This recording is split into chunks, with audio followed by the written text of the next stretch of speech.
Hello everyone, welcome to this channel intelligent Nepali. आज हामी नेपालका प्रधानमन्त्री पुष्पकमल दाहाल प्रचण्ड र भारतीय प्रधानमन्त्री नरेन्द्र मोदी बीच भएको कुराकानीको व्यङ्ग्यात्मक प्रस्तुति लिएर आएका छौँ। मोदी टिभी हेर्दैछन्, सन्नी लियोनको भिडियो। आहा, बहुत बढ़िया भिडियो है, इसको किसी दिन मेरे ऑफिस बुलाना पड़ेगा। त्यतिकैमा ढोकाबाट आवाज आउँछ, कौन है? म नेपालको प्रधानमन्त्री। अच्छा, केपी ओली, आउनुहोस्। किन आएछ फेरि यो साला, बहुत जिद्दी है।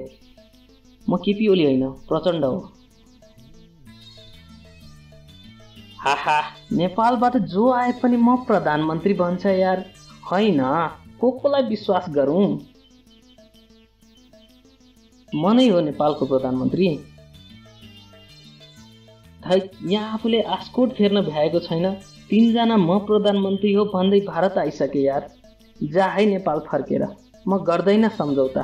नयाँ सम्झौता गरेर मेरो टाउको दुखिसक्यो। तिमीहरूको देशको प्रधानमन्त्रीको नाम याद गर्न भन्दा त बरु 3वटा अरू देशको प्रधानमन्त्रीको नाम याद गर्न जाति। के कुरा गर्छस् हे मोदी? आफैले सरकार ढलाउने अनि मलाई प्रधानमन्त्री बनाउने, अहिले कुरा फेर्ने? मैले कहाँ ढलाए तेरो सरकार? मेरो रको एजेन्टले गरे होला। तै पनि भनिहाल, के गर्न सक्छु म तेरो लागि? मलाई अझै धेरै महिना प्रधानमन्त्री बनाइदेन। बरु अरू सहयोग के गर्न पर्छ, के चाहियो म गर्न तयार छु। हेर, सेरेनी मलाई आएर भनिसक्यो कर्णाली प्रोजेक्ट दिन्छु भनेर। 9 महिनापछि त उसको पालो हो प्रधानमन्त्री बन्ने। होइन मोदी, म तँलाई कोशी प्रोजेक्ट पनि दिन्छु, अरुण प्रोजेक्ट पनि दिम्ला, हुँदैन? ल बढिया छ। फेरि बाबुराम पनि हाइवे प्रोजेक्ट दिन्छु भनेको छ, त्यसले पनि प्रधानमन्त्री त बन्नुपर्छ। अरू मलाई थाहा छैन हेर मोदी, रेल प्रोजेक्ट चाइनालाई नै दिने हो, यसमा खुट्टा अडाउने काम चाहिँ नगर है मोदी। होइन प्रचण्डले, के कुरा गर्छस् त? तेरो देशको रेल प्रोजेक्ट त म खुद गर्न सक्छु। जापानले यहाँ आएर इन्डियामा बुलेट ट्रेन बनाएको छ। अब यहाँ भएको थोत्रो पुरानो ट्रेन म कता राखौँ? लैजा तेरो देश, विकास कर। कति इन्डियामा मात्र फोहोर भन्छस्? तेरो देश त्यति सफा छ, अलिअलि फोहोर बना। पट्रीमा त्यहाँ पनि दिशा गर्न भन्, यहाँ जस्तै। कति छिमेकी मात्र गनाएको सुन्छस्? अलिअलि आफ्नो देश पनि गनाउन त हाल। बरु पट्रीमा दिशा गर्ने मान्छे चाहिएको छ भने म बिहारबाट पठाइदेऊला। यहाँ जति पनि छन् हाम्रो देशमा। तेरो संसद भवनमा मैले नेता त पठाइदिए बिहारबाट, जब दिशा गर्ने मान्छे त जति नै पठाउन सक्छु। होइन मोदी, धेरै जिद्दी नगर। रेल प्रोजेक्ट चाइनालाई दिएन भने हराउँछन् मलाई नेपाली जनताले अर्को चुनावमा। हाहा, चुनावको के टेन्सन लिन्छस्? माकुने 2 ठाउँबाट हारेर पनि प्रधानमन्त्री बनाइदिएको थिएँ, त्यसलाई भुलिस्? नेपाली जनता त्यसै पनि बेवकुफ छन् हेर। म आउने भाषणमा फेरि भनिदिन्छु बुद्धवाज बनिन् इन्डिया। नेपाली जनता फेरि ब्याकअप इन्डिया भन्दै भुलिहाल्छ, अनि त मलाई सबै प्रोजेक्ट दिँदै जानु। नेपालमा पढे लेखेका मान्छे पनि झनै बेवकुफ छन्।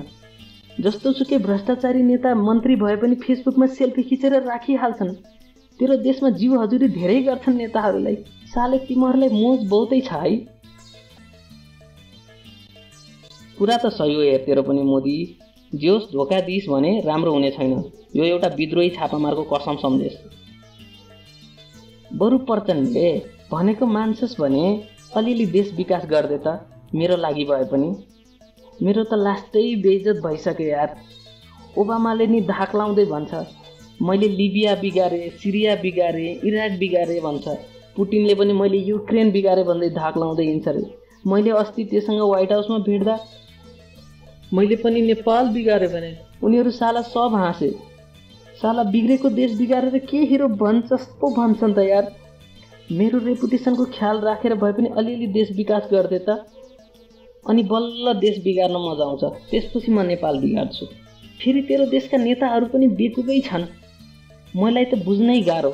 म भन्छु तेरो नेपाल म बिगार्छु, उनीहरू थर्काएर मलाई भन्छन् साले मोदी हिरो भन्छस्, हाम्रो नेपाल हामी बिगार्छौँ भनेर।